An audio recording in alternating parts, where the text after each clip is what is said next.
오늘 마르틴 루터가 종교개혁을 일으킨 지 504주년 되는 종교개혁 기념 주일입니다. 사실은 이 마르틴 루터는요, 처음부터 종교개혁가가 된다는 것, 본인 자신도 그 누구도 생각지도 못했어요. 원래 이 루터는 그 아이슬레벤 성당의 성가대원이었어요. 성가대원. 그 당시 성가대원은 성인만 할 수 있는데 꼬마가 막 졸랐어요.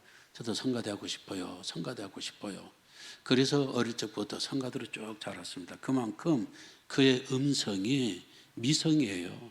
미성. 그러니까 종교개혁을 일으키고 물러나라, 개혁하라, 그런 사람은 아니었다니까요. 그는 굉장히 음악에 재능이 있습니다. 오늘 우리 함께 불렀잖아요. 두 번째 찬송, 내 주는 강한 성이여. 이게 마르틴 루터가 만든 곡이에요. 그리고 그는 음악을 굉장히 좋아했어요. 한 손에는 종교개혁을 하면서 오직 말씀으로 성경 그렇게 했다면은, 이건 내 생각인데, 또 한쪽으로는 찬양을 통하여서 힘을 얻으면서 그는 로마 교황청 부패와 권력과 참 싸우지 않았나, 그렇게 생각을 합니다. 원래 이 마르틴 루터의 아버지는 아들이 법률가가 되기를 원했습니다. 특히 변호사가 되기를 원했는데, 어느 날 친구하고 가는데 그냥 벼락이 떨어져서 친구가 눈앞에서 즉사했어요. 조금만 비켜했으면 내가 죽었어. 그렇죠? 마르틴 루터가 내가 죽은 거예요. 이 마르틴 루터가 어릴 적부터 죄에 대한 결벽증이 있어요. 그래서 하나님 앞에 항상 두려움에 빠져서 살았습니다. 내가 이게 하나님의 일을 하지 않고 이 법률가가 되고 그러면 지금 이처럼 이번에는 벼락이 나한테 떨어져서 내가 죽을지도 모른다라는 두려움 속에서 아버지하고 은연도 하지 않고 그 길로 곧장 수도원으로 들어가서 수도사 생활을 했고, 결국에는 사제 신부가 되었고 대학교 교수가 되었습니다. 처음에는 이 로마 교황청에서 잘 지냈어요. 근데 이 성경을 읽기 시작하는데, 성경을 읽다 보니까 로마 교황청의 제도들, 관습들, 로마 교황청의 가르침이 성경에서 너무 빗나간 거예요. 이 성경에 없는 이야기들이 버젓이 이 교회 안에 들어와서 그것이 교회에 교례가 되어 있는 줄 알고, 되어 있는 것을 보고서는 굉장히 마음적으로 이게 막 그냥 견딜 수가 없습니다. 그러나 어떻게 하겠어요? 로마 교황청의 권력이라는 게 여러분 잘 아시잖아요. 그 당시는 왕들도요, 교황 앞에 꼼짝 못했어요. 교황이 왕들 제후들을 보고 오너라 하면 오는 것이고 가너라 하면 가는 것이에요. 이런 그 교황 앞에, 교황의 권력 앞에 어떻게 감히 이거 잘못됐다, 이게 어디 성경에 있느냐, 이걸 따지겠어요. 꾹꾹 참았어요. 그러다가 결국 참지 못할 일이 벌어졌습니다. 로마 교황청이요, 하다 이제는 죄를 사해 준다는 면죄부 장사를 하는 거예요. 베드로 대성당을 짓다가 이 재정이 고갈되니까 이게 생각해낸 게, 누구든지 이 면죄부, 이거 사면 죄가 사면 되고, 그리고 천국에 갈 수 있다는 거예요. 이게 천국 입장권 티켓이에요. 말이 돼요? 천국에 티켓을 발행했다면은, 요즘에 어느 이단에서 그랬다면 그 이단이 살아남겠어요. 어느 교단에서 천국에 티켓을 얼마짜리 발행했다면은 그게 먹히겠냐고요. 그래, 지금부터 한 500년 전에는 사람들이 순수했고, 그만큼 거의 저 유럽 쪽에 이 사람들은 교황의 가르침 속에 오랫동안 세뇌되었기 때문에 교황이 한마디면 그런 줄 아는 거예요. 그 티켓을 사는 거예요. 내가 큰 죄를 지었으면은 액수가 커지겠죠. 내가 하찮은 죄를 지었으면은 액수가 하찮게 되는 거예요. 그런데 문제는 죽은 우리 아버지 조상들의 죄까지도 이 로마 가톨릭이요. 어떤 분이 그랬는데 종교적인 천재라고 그랬어요. 이 로마 가톨릭이 만들어내는 교리, 이 사람들이 시행하는 여러 가지 일들은요, 진짜 천재급이에요. 조상 할아버지 죄까지도 이 면죄부 이거 사면요 용서 받는다는 거예요. 그러니까 오래전에 죽은 사람일수록, 오래전에 죽은 조상님일수록 단가가 비싸겠죠. 엊그제 돌아가신 분들은 그만큼 덜 비싸고, 이걸 팔아 먹는지 이걸 팔아 잡수는지 그러고 있는 것을 보니까 이게 도무지 의분이 일어나서 이제는 더 이상 견딜 수 없는 거예요. 그래서 죽을 각오로 그가 봉직하고 있던 비텐베르그 대학교 교문에, 정문에 이 벽에 항의서를 붙인 거예요. 95개 항에 이 쫙 1번, 2번, 3번 써가지고 항의문을 붙였는데요, 경문이죠. 그러나 사실 따지고 보면 그건 이 대자보는요 항의문이 아니고 건의서예요. 건의서.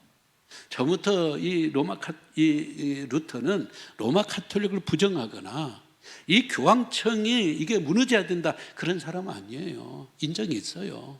인정하는 대신에 요거는 성경에 없는 거니까 왜 이런 것들이 교회 안에 들어왔는가, 이거는 성경하고 너무 빗나가니까 이거는 좀 고쳐야 되는 게 아닌가, 이거는 삭제해야 되는 게 아닌가, 이렇게 건의를 했어요.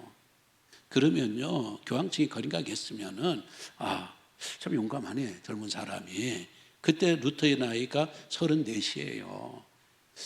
아니면 다른 면으로 아직 이 청년이니까 혈기방장하고 또 이렇게 아주 그냥 어떤 그 의협심이 있어가지고 그러는가 보다. 너 들어와라.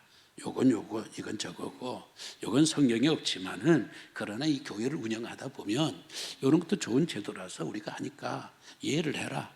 요거는 또 네가 그러니까 요건 우리가 좀 수정하고 고치도록 우리가 할게. 이렇게 잘 타협하고 잘 이렇게 다독거렸으면은 오늘 이 세계 교회가 구교니 신교니 로마 카톨릭이니 개신교니 이런 양교회로 양분되지는 않았을 거예요. 항상 권위가 문제예요. 이 정치든 교회든요 잘못된 권위는 객소리 못하게 하는 거예요. 아니 어디 감히, 왕들도 내 앞에서 벌벌 떨고 제후들도 이 교황청의 권위 앞에 아부소리도 못하는데 요 풋내기가 까불어. 요거 가만히 놔두면 요 작은 불씨가 커져서 번지면 안 되니까 이참에 그냥 잘라내야 된다. 그래서 추방을 시켰어요. 추방을 시키면서 이 루터와 함께 따라가는 추방당하는 이런 사람을 가리켜서 뭐라고 호칭을 했는가? 에이 프로테스탄트 놈들아, 이런 거예요. 프로테스탄트라는 말은요 분리자. 우리에게서 분리자, 또 다른 말로는 이탈자, 정확한 말로는 저항자의 저항. 로마 교황청이 저항하는 이 무리들, 아주 나쁜 말로는 프로테스탄트라는 말은 배신자, 배도자라는 거예요. 그러니까 우리 앞에 저 사람들은요 배신자라고 호칭을 만들어 준 거예요. 이게 하나님의 은혜예요. 저항자라는 말은요 하나님께서 우리 개혁주의에 주신 선물이에요. 선물. 성경에도 보세요.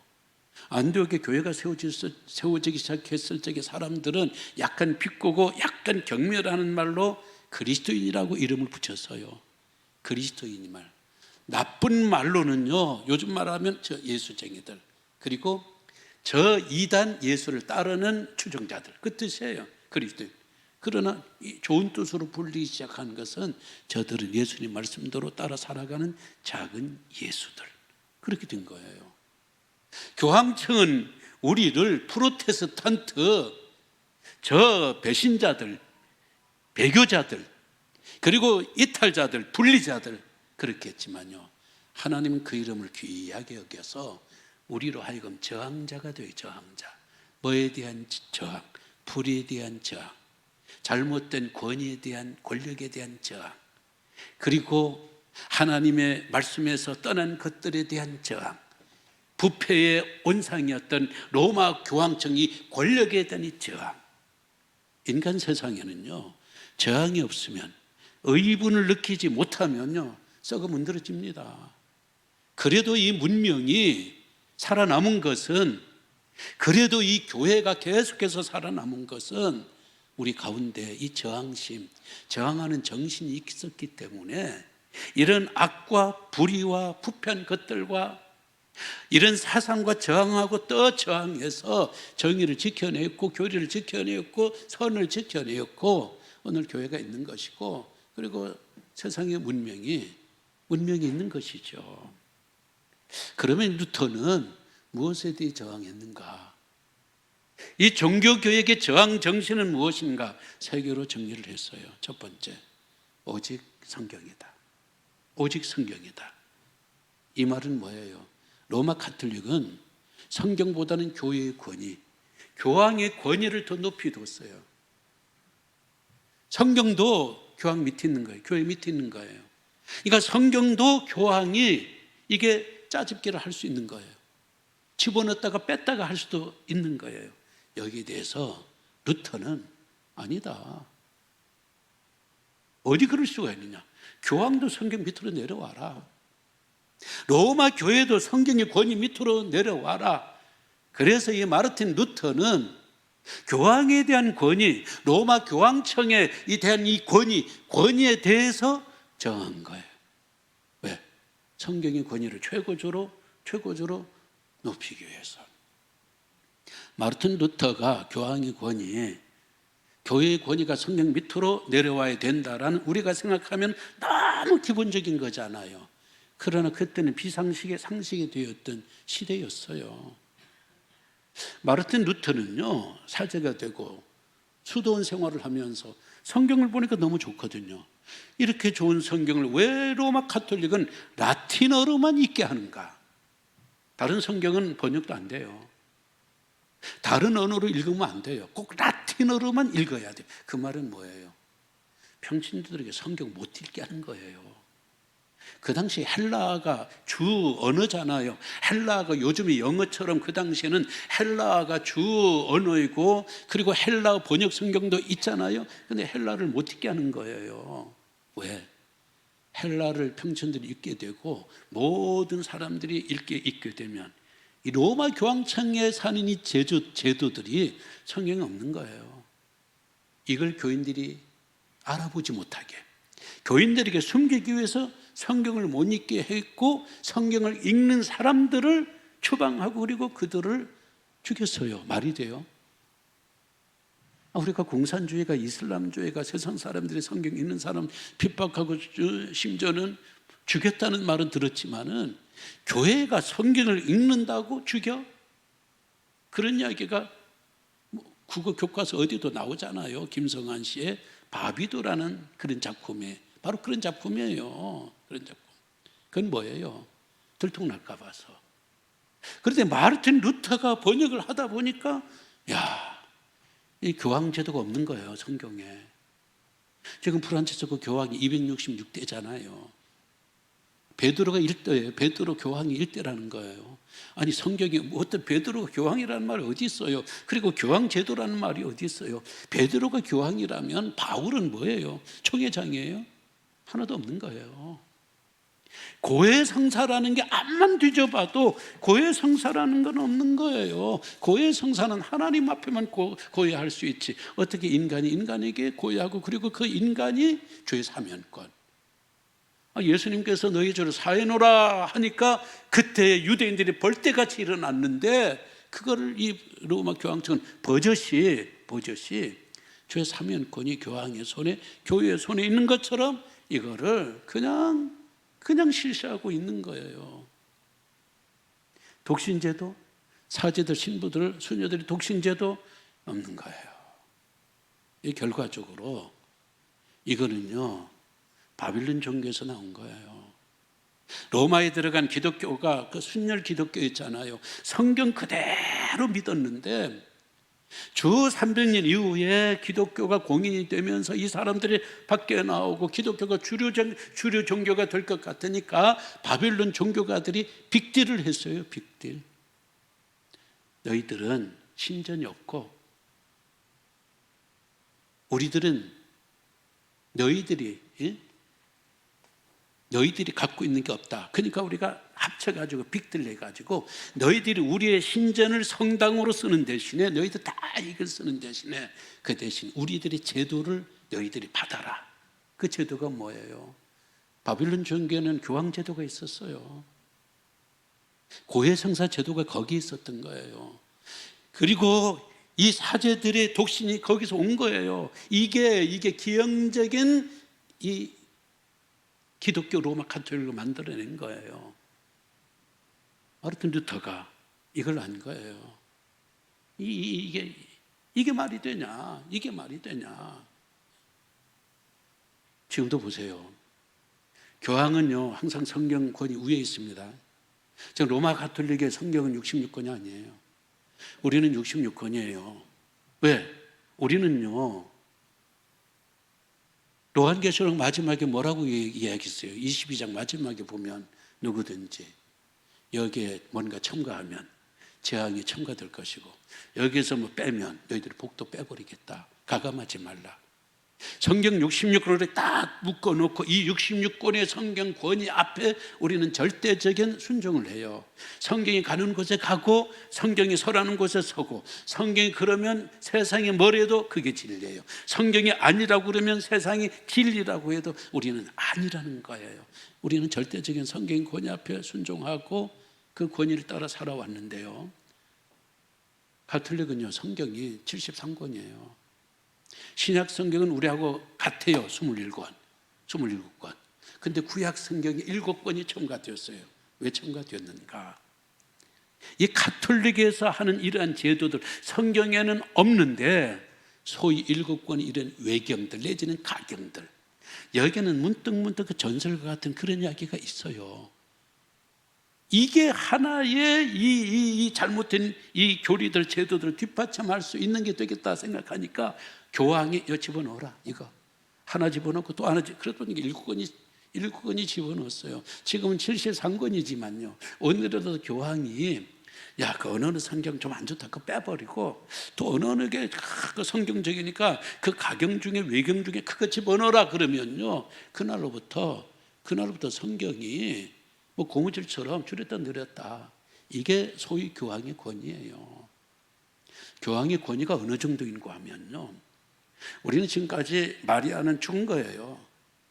마리아는 예수님 육신의 어머니 불과한 거예요. 우리랑 똑같은 거예요. 그분이 죽었으면은 이제는 뭐 시신도 없고 시체도 없고 아무것도 없어요. 근데 1950년 유교 동란이니까 있지를 않죠. 1950년에 교황이 선포했어요. 마리아는 부활했고 마리아는 승천했다. 말이 돼요? 말이 돼요. 로마 가톨릭 신자들 얼마나 지성인이 많아요. 세계적인 학박사들 얼마나 많지만 이 종교적인 이 권력이라는 게 이 종교에 중독되고 종교에 세뇌되면요 이단들 보세요. 우리가 보면 그 이단들 그게 말이 되냐고요. 그런데 그 이단들 가운데는 대학원 나온 사람들 엘리트들이 수두룩하다니까요. 이게 종교의 무서움이에요. 교황이 한마디 하니까 로마 가톨릭 교인들이 전부 다 마리아는 부활했고 승천한 것으로 그래서 지금 천국에서 오히려 예수님보다 우리 기도를 더 잘 들어주시는 분으로 왜? 우리 예수님에게 기도하면 예수님과 나하고 관계가 좀 그러잖아요. 근데 어머니한테 기도하면 어머니가 야 아들아 뭐 제가 이렇게 기도하는데 너 좀 들어줘라. 그러면 더 잘 들어주지 않겠냐라는 거예요. 그러니까 그들은 이 마리아를 제4의 성부, 성자, 성령, 성모처럼 이렇게 막 떠받들고 있는 거예요. 어떻든 루터는 이 아니라는 거예요. 성경이 있으면 있는 거고 성경이 없으면 없는 거라는 거예요. 그래서 성경의 권위를 들고 나온 거예요. 모든 권위는 성경 밑에 성경 아래에 성경의 조명과 성경의 이게 증거가 없으면 아니라는 거예요. 여기도 저항하고 나온 게 우리 프로테스탄트 저항자 우리예요. 그럼 우리는 진짜 이 종교개혁의 정신, 종교개혁의 후손답게 살고 있나요? 우리는 이 성경을 최고의 권위로 우리 인생에, 내 인생에 최고의 권위로 우리가 세우고 있나요? 성경이 하라면 하고 성경이 하지 말라면 하지 않고, 그것이 우리에게 이익이 되든 불이익이 되든 손해가 되든 우리는 그 말씀대로 그 앞에 우리가 무릎 꿇고 복종하고 있나요? 아니에요. 20개월 코로나는 우리의 민낯을 드러냈어요. 한국 교회가 성경의 절대적인 권위를 인정한다 말은 하면서도 성경의 절대적인 권위에 일상에서 삶으로 순종하지 않는다는 것을 이 코로나는요 고스란히 드러냈어요. 어떻게 해야 돼요? 이제는 우리가 우리에게 저항해야 돼요. 한국 교회가 로마 카톨릭에 저항할 것이 아니고 한국 교회가 한국 교회 자신들에게 우리는 프로테스탄트 저항해야 돼요. 이분은 말씀의 권위를 내세우고 말씀하지만 삶에서는 말씀은 하나의 그냥 뭐 이렇게 부룩처럼 되어버리고 필요할 적에만 사용하는 그런 것처럼 되어버린 이 한국교회 상황 현상에 대해서 프로테스탄트 저항해야 돼요. 그래야 진정한 종교개혁이 완성이 되는 거죠. 두 번째, 이 프로테스탄트 마르틴 루터의 종교개혁의 저항정신이 뭐냐? 저항정신 오직 믿음이다. 인간의 힘으로 자력 종교 구원하겠다, 인간의 힘으로 의인이 되겠다 하는 이런 행위 구원에 대한 저항이 바로 루터의 기본 정신이에요. 오늘 이 말씀 보세요. 6절의 말씀. 이같이 속히 떠나 다른 복음 따르는 것, 다른 복음 따르는 것을 내가 이상하게 여긴다. 7절, 다른 복음은 없나니. 8절, 마지막에 다른 복음을 전하면. 9절 마지막에 다른 복음을 전하면. 바울이 굉장히 인격적인 사람이잖아요. 함부로 뭐 저주한다. 옛날에는 어떤 사람이 교회를 떠나거나 어떤 목사님들이 당신 말을 제대로 듣지 않으면 저주한다 그랬어요. 저주권을 갖고 있는 것처럼. 그거 아니에요. 어떻게 목사가 저주권 행사할 수 있어요? 한 사람에게 목사가 저주한다, 그 당치도 않는 말이에요. 그런데 오늘 바울은 저주한다고 그래요. 8절의 말씀 마지막에 다른 복음을 전하면 저주받을 거다. 다른 복음 전하면 안 된다 이런 게 아니고요, 저주받을 거다. 9절 마지막에 너희가 받은 것 외에 다른 복음을 전하면 저주받는다. 다른 복음이 뭐예요? 다른 복음은요, 짝퉁이에요. 짝퉁을 넘어 거짓이에요. 거짓인데 진짜 복음처럼 가정하고, 잘못된 짝퉁 복음인데 순 복음처럼, 진짜 순혈 복음처럼 그렇게 교인들 앞에 나선 거예요.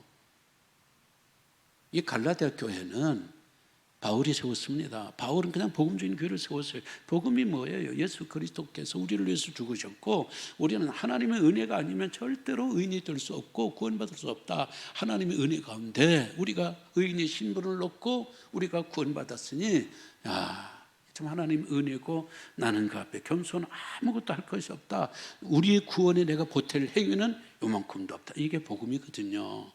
근데 바울이 떠나가고 곧 이어서 유대 개종자들이 들어와서 이 사람들은 아직도 율법주의자들이에요.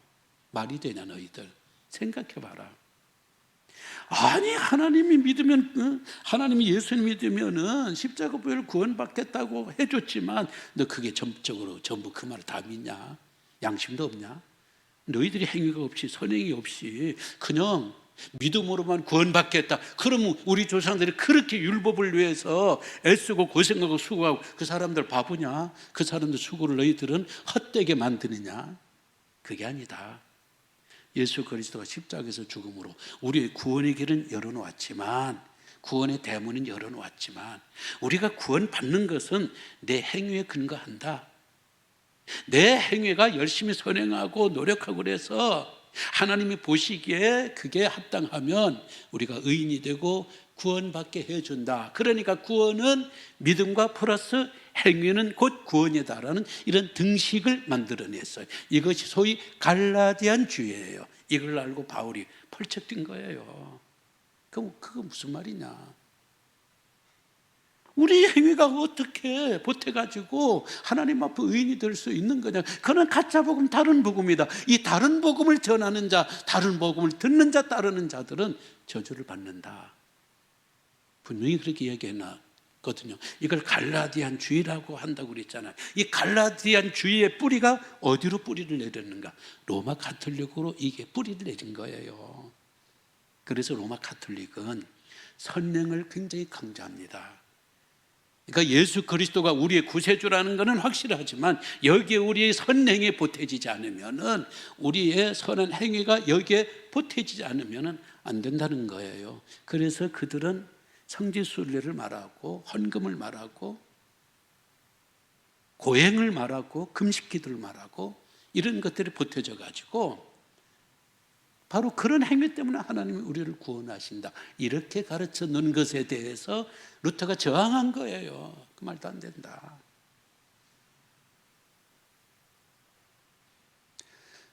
루터는 말이죠, 굉장히 죄에 대한 결벽증 환자예요.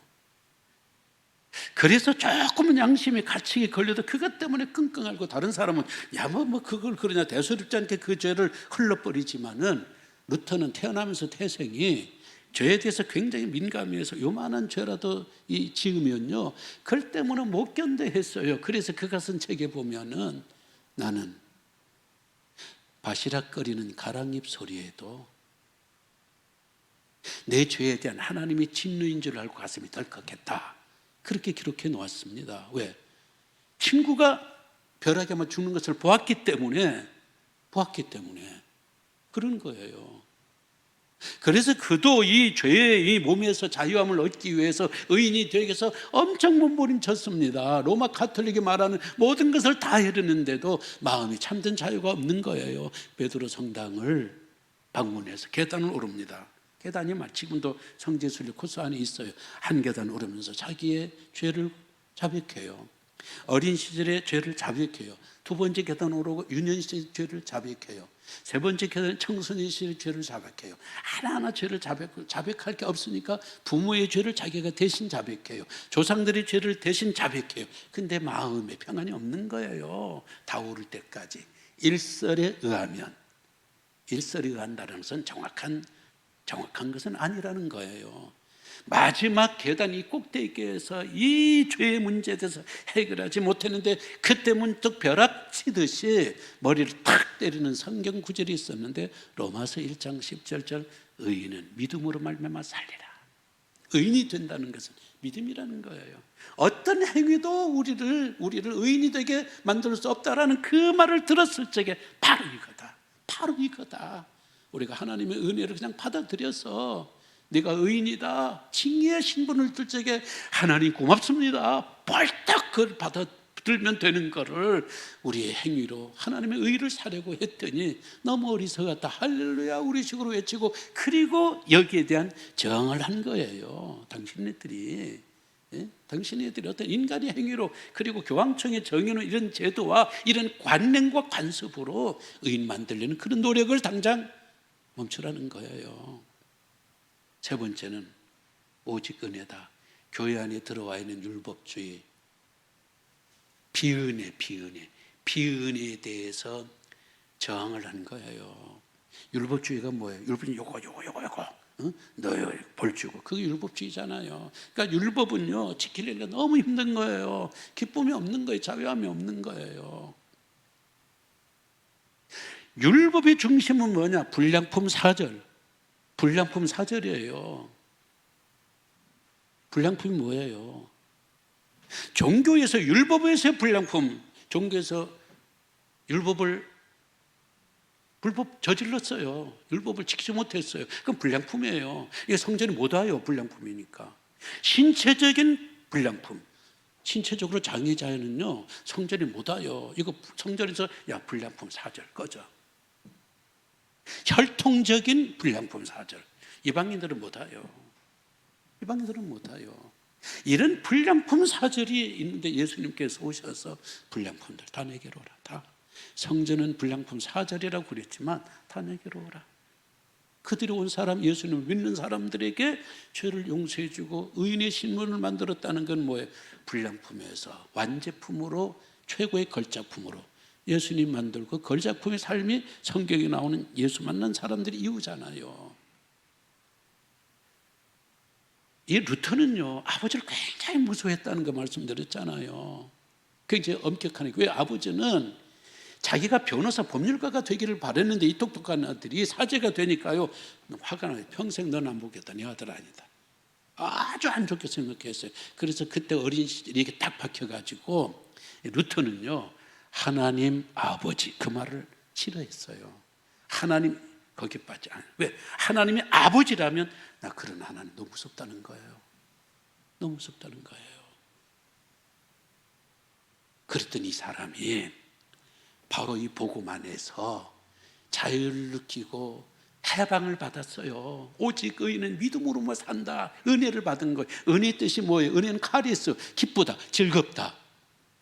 그러니까 이 교회는 은혜로 꽉 찬 것이 교회고 교회는 은혜의 기관인데 로마 가톨릭이 사람을 정죄하는 거예요. 사람을 죄는 거예요. 이거 해라 저거 해라 뭐야 이거 안 하면 너희들은 죄인이다. 은혜가 없이 비은혜가 꽉 차 있는데 루터는 이 비은혜 걷어내야 된다. 하나님이 교회는 은혜의 기관인데 이런 비은혜로 교인들을 속박하고 교인들을 너무 힘들게 죄고 있다는 이야기예요. 그래서 그는 이 비은혜에 대한 저항, 프로테스탄트 뛰쳐나온 거예요. 그리고 은혜를 하나님의 은혜를 강조하는 것이 오늘의 복음지 바로 우리라는 거예요. 그럼 우리는 은혜 안에 살고 있나요? 다른 사람들을 대할 적에 은혜의 눈으로 보고 있나요? 모든 사람 대할 적에 우리가 은혜로운 마음 그리고 은혜로움 이 카리스 우리가 기쁨과 즐거움 이 은혜 생활을 하고 있나요? 못하고 있다면 여기에 우리가 프로테스탄트 저항해야 되는 거예요. 나 자신에 저항해야 되는 거예요. 내 안에 있는 이 비은혜에 대해서 이 잘못된 이 엄격함에 대해서 우리는 저항해야 되는 거예요. 말씀을 맺겠습니다. 모든 정부가 들어갈 적에는요 항상 주체 세력이에요. 이게 적폐청산을 외쳐요. 전 정권에 이것도 개혁해야 되고 저것도 개혁해야 되고 이거 악이니까 이걸 도려내야 되고 개혁의 기치를 들고 정권을 잡아요. 3년 4년 말기 정도 되면요 개혁의 주체들이 개혁의 대상이 돼요. 야 이게 인간이에요. 이게 인간의 죄성이고 본성이에요. 교회도 마찬가지예요. 500년 전은 우리가 이 죄에 대해서 저항하고 잘못된 권력에 대해서 저항하고 거짓된 이 가짜 복음에 대해서 저항하고 비은혜에서 저항하고 우리가 나왔는데 그럼 우리가 종교 개혁의 완성을 이뤘더라면 오직 절대적인 성경이 최고다. 그리고 믿음만이 우리가 최고다. 그리고 은혜 하나님의 교회는 은혜로 꽉 채워놔야 되는데 지금 그래요? 성경이 절대적인 권위가 되고 있나요? 믿음 하지만 그러나 이 코로나 때 우리 믿음이 얼마나 형편없었는가는 우리가 서로 다 알잖아요. 우리 믿음이 오늘 우리가 은혜의 눈으로 보고 있나요? 우리 가운데 비은혜만 가득 차 있는가 아닌가요? 진정한 종교개혁은 오늘만큼은 로마 가톨릭 볼 것 없고요 세상 정보에 대해서 왈가불가 할 것 없고 세상 사람들에 대해서 이 사회가 그럴 것 없고요 이 저항 정신은 바로 우리 자신에 대해서 내 자신에 대해서 저항하고요 내 자신에게 안티를 걸어야 돼요. 내가 내 인생의 내 삶의 최고의 안티 세력이 될 적에 하나하나 내가 개혁되면은요 교회가 개혁되면 세상이 개혁이 되고 그런 적에 진정한 종교개혁은 완성이 된다는 것. 이것이 오늘 종교개혁 기념주일이 주는 메시지다. 그렇게 생각이 됩니다. 다 함께 일어나셔서 찬송합시다.